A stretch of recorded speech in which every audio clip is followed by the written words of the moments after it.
Well, have fun tonight, but stay safe. That's the word from police on a night in which many will ring in the new year with a drink or two, and in some cases more. 24-hour News 8's Joe LaFergie live downtown with more on a device that's meant to keep you from getting behind the wheel if you've had too much to drink. Joe? Yeah, Brett, good evening from Rose Park Circle. As you just saw Leon a few minutes ago, a lot of people downtown. A lot of these folks will be heading out to the bars in the area. A lot of folks will just be going to friends' houses this evening. And there might be some point in the evening where you wonder, should I be driving? Have I had too much to drink? And with that question in mind, a lot of people are starting to rely on these. They're a personal, portable breathalyzer. They're meant to give you some peace of mind by blowing into them by just a puff and knowing if you should drive or you should not. But a warning tonight from some experts, they may give you false security. You'll find them at stores like Brookstone and Woodland Mall, right next to the GPS devices. It'll give you a little ready signal when it wants you to blow into it. These personal portable breathalyzers work much like the ones carried by police. Ready to blow, you blow for 5 seconds.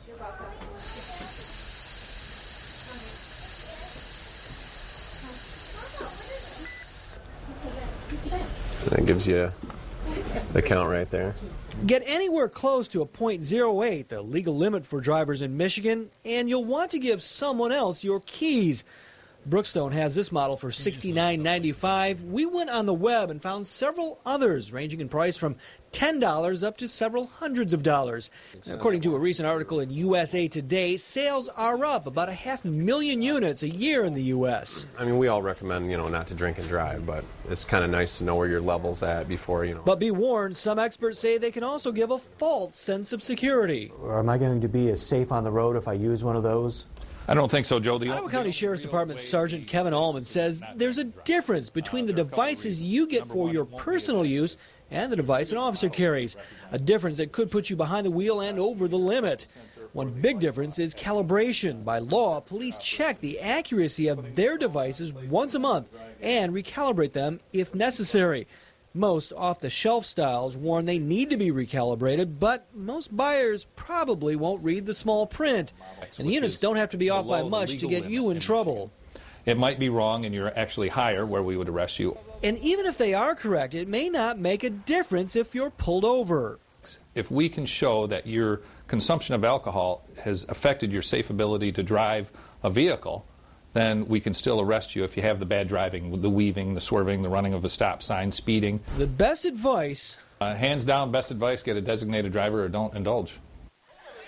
And we have a demonstration on how police use and check the breathalyzers they carry in their cars at woodtv.com. We also have more links to the personal portable breathalyzers, more information you might want to know about these, all at woodtv.com. Back to you. Nearly $300,000 federal dollars pays for a 2-week drunk driving crackdown all across the state that's going on right now. During last year's holiday enforcement, police arrested 365 drivers for drunk driving, and 3 people died in alcohol-related holiday crashes. Now remember, this year there are no free cab rides available in Grand Rapids, but Dash is offering free shuttle service from 3 of its downtown lots until 2:30 a.m. We have a link for you and a map of it at woodtv.com. Well, like Grand Rapids, the New Year's Eve celebration is underway in Kalamazoo as well. The annual New Year's Fest is taking place at Brunson Festivities. The festivities begin at 3 o'clock. Admission, $8 to attend the all-night event. Several acts, including comedians and magicians, will lead up to the big ball drop, as well as fireworks.